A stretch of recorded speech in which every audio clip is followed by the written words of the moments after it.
Hoy muchas situaciones se están dando en lo económico que pareciera que lo económico, bueno, ahí viene esta disociación, ¿no? Por eso distintos pensamientos, de que la economía es una ciencia exacta cuando hoy se ve como una ciencia social. Y para no desvirtuar pensamientos, vamos a hablar de lo básico. Juan Carlos Bacareza, gracias por haber venido, como siempre. No, gracias, Jorge, por haber invitado. Es un Y gusto estar acá. hay preguntas, Juan Carlos, que realmente a veces uno cree que sabe o que entiende y realmente a veces uno no entiende. Quiero saber si entiendo o no. Emitir dinero, o sea, tener funcionando la maquinita, ¿genera inflación? Ahí podemos estar en dos circunstancias. Si se emite dinero para pagar gastos corrientes, que no es inversión, directamente esa emisión altera los precios. Cuando el mercado no responde a la demanda con la oferta. ¿Está claro? Cuando la demanda saturó la oferta y la oferta no produce más y la demanda sigue creciendo, si yo tiro dinero al mercado, el mercado ajusta por precios. No cabe la menor duda que emisión sin producción aumenta los precios. Y esto no es un problema de ser liberal o ser monetarista como Milton Friedman. Vamos a la ciencia Es exacta. concreto. Cuando la demanda crece, pero no crece de la misma manera la oferta, y yo imprimo dinero para pagar gastos corrientes del Estado, luz, teléfono, sueldos y eso, los precios aumentan, el ajuste es por precios, porque no hay más producción. Ahora, si el Estado emite dinero para infraestructura, como lo hizo Roosevelt en el New Deal en Estados Unidos, y esto es una teoría, la teoría famosa de Beveridge y Allende, que se llama teoría cualitativa del dinero en contra de la teoría cuantitativa de los liberales, ¿no? El doctor Beveridge y Allende decía, si nosotros emitimos, pero la emisión va para hacer fábricas, para hacer caminos, para infraestructura, para trenes, en la primera etapa sí hay un golpe inflacionario, pero después tenemos la devolución de la inversión que estamos haciendo. Pero si yo emito para pagar gastos corrientes, como sucede en la actualidad, que el Banco Central emite, le presta al Estado, se llaman adelantos transitorios, y eso va para determinados gastos que no generan de ninguna manera aumento de la producción, no cabe la menor duda que el mercado ajusta por precios, y eso es inflación. Es inflación. Y una preguntita más, ¿nuestra deuda externa de qué monto es hoy en día? Se puede hablar en dos términos, de deuda externa y de deuda pública. En general hablamos de deuda pública, que es la que se debe afuera y se debe adentro.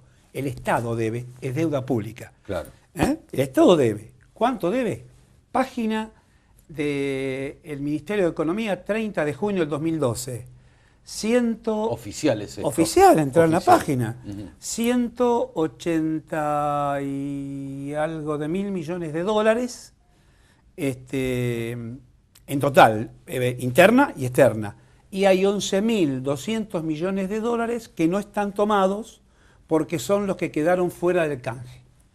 Si sumaríamos esos dos términos, tendríamos más o menos casi 200.000 millones de dólares. Casi. Lo tiene separado, lo que está, que se llama performing, en inglés, se paga, todo esto se paga o se renueva, 186.000 millones, creo que son más o menos, y 11.700 que quedaron afuera de los canjes, del 2005 y de 2010. Parte de esos 11.700 es lo que están haciendo el juicio en Estados Unidos. Claro, bueno, ahí entra el juez Gries. Ahí entra el juez Gries, exactamente. Bueno, ¿y cómo termina esto? Bueno, hay una problemática que es complicada para el país. Nosotros, cuando estos fondos especulativos comienzan la demanda, el Estado Nacional presenta un procedimiento administrativo judicial sobre el tema de no innovar. No innovar significa que hasta que no se resuelva lo principal es si esos créditos tienen que pagarse o no pagarse, quede congelado la acción legal de los fondos especulativos. Esto hace varios años que está en lo Innomar, por eso Argentina pudo seguir pagando a través del Banco de Nueva York los vencimientos. Pero ahora el juez resuelve con la Cámara. El juez tiene un dictamen que dice que hay que pagarle a estos fondos especulativos, pero no dice cómo hay que pagarle. Dice que hay que pagarle. Entonces, eleva a la Cámara, que en Estados Unidos son 12 miembros, pero 3 firmaron. Por eso Argentina va a hacer una presentación a la Cámara ahora para que los 12 decidan. Y la Cámara le dice, pague, pero usted busque la forma de pagar. ¿Qué le quiso decir la Cámara con esto? Estamos analizando subjetivamente. Si lo que estaba pagando Argentina había sido producto del megacanje del 2005 y del 2010, cuando 2005 fue un megacanje, y no hay que olvidarse que la deuda quedó en 148.000 millones, más, o 145, 48, más lo que había quedado afuera. O sea que nosotros, en términos nominales, en dólares, pesos, dólares, del 2005 a la fecha, aumentamos 50.000 millones de dólares la deuda. Aunque estén en pesos, no interesa. Sí, no importa. Sí. Aumentamos en eso. Y además no estamos contabilizando, vaya lo que me olvidé, que hay bonos que se actualizan por el índice inflacionario. Y eso no se está contando en el aumento. Así que cuando llegue la finalización de los bonos vamos a tener bastante complicado cómo pagarlos o cómo renovarlos. Entonces, ¿qué le dice la Cámara? Señor juez, usted decida cómo se paga. ¿Qué pensó todo el andamiaje financiero del mundo? Si a los que entraron en el canje le descontaron una parte importante, el 60%, el 70%, según cómo se mire, el 50%, según cómo se mire, y le reconocieron el 40%, vamos a suponer, le quitaron el 60% y le reconocieron el 40%, si se toma esa famosa frase que habrás leído por ahí, pari passu, el juez tendría que haber dicho, está bien, a los fondos estos no se le puede pagar más de lo que se le pagó a los que entraron en el canje, para no tomar una definición arbitraria. Es decir, claro, como si yo entré en el canje y el 60 me lo sacaste y me reconociste el 40 y me estás pagando los intereses y el capital sobre esto, bueno, si yo fallo que a estos fondos les tengo que pagar, lo que la Cámara no lo decide, lo tiene que decidir el juez. ¿Qué hace el juez? Y lo dice el juez en el dictamen. Ustedes dijeron que no le van a hacer caso ni a pagar lo que dictamine un juzgado norteamericano. Así que ahora tiene que pagar todo. ¿Esto crea precedentes? Claro, queda un precedente que no solamente es complicado para la Argentina, para nosotros, para la nación, 2 problemas. Primero, que tendríamos que pagarle totalmente al fondo especulativo, que es complicado. Segundo, ¿qué pasa con los fondos que no hicieron juicio, los que están dando vuelta? Tercero, ¿qué pasa con el que entró en el canje? Porque hay una cláusula establecida en los mutuos, son los contratos de canje, donde dice que si por alguna circunstancia el Estado Nacional reconoce una quita distinta, tiene que adecuarse toda esa quita. Es decir, que si nosotros reconocemos pagarle el 100% al fondo especulativo, tendríamos que reconocerle el 100% a todo el canje. Bastante complicado. Ni digo para el mundo. Sí, complicado y nos compromete además. Pero tremendamente. Este es el tema. Tremendamente. Y eso es una actitud que toma el juez porque acá los funcionarios no saben lo que es, de ninguna manera no están aptos, no son aptos para manejar, y me hago responsable de las palabras que digo, no tienen aptitud profesional para manejar los esquemas nacionales.